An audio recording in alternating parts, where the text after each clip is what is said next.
The following portion of Living Local Carolina is sponsored by Florence County Voter Registration and Elections. Well, guys, you know we're getting closer and closer to Election Day, and that's why today I am at the Florence County Voter Registration and Elections Office. I'm joined by Julian Young. Thanks for having me again today. Absolutely, thank you. All right, let's get right into it. All right. Election Day is coming up soon. Yes. But there's a lot that people need to know and a lot that you're already busy doing right now. Right. Walk me through the full gambit.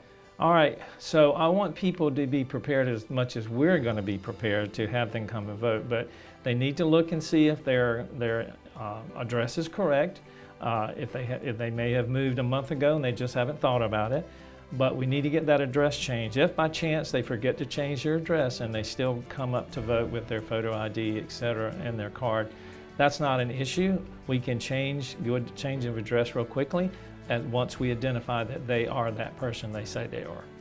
And, but we would love for them to try to do that beforehand because Election Day is a busy day to be changing addresses and all that. It is a little cumbersome. So please check your registration card, make sure that everything's correct on there, that you know that sometimes they change lines and redistrict. So you may be voting instead of on the corner, you may be voting 2 miles away.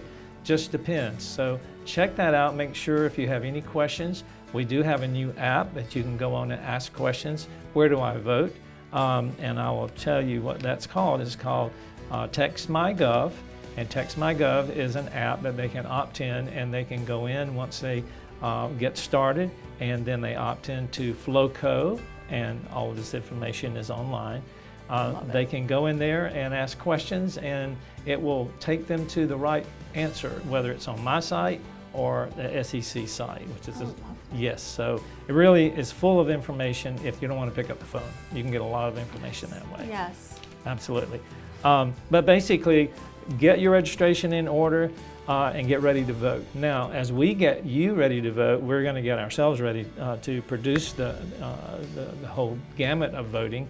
And our machines will be ready to go. They'll be shipped out to the locations. They'll be sealed from top to bottom, that people can't just jerk off the seals, and tear them off. It'll be sealed.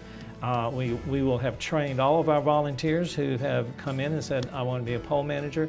And once we vet them, their applications, they're signed up and they're ready to go.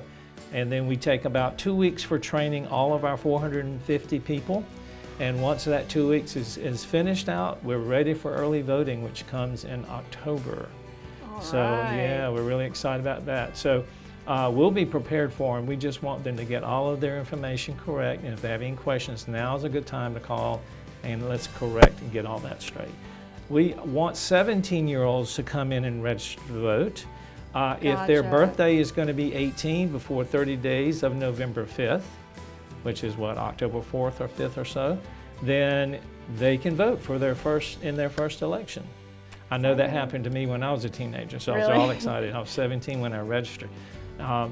You will get a card in the mail automatically the day you turn 18. SEC sends one from Columbia, and that'll be your first registration card.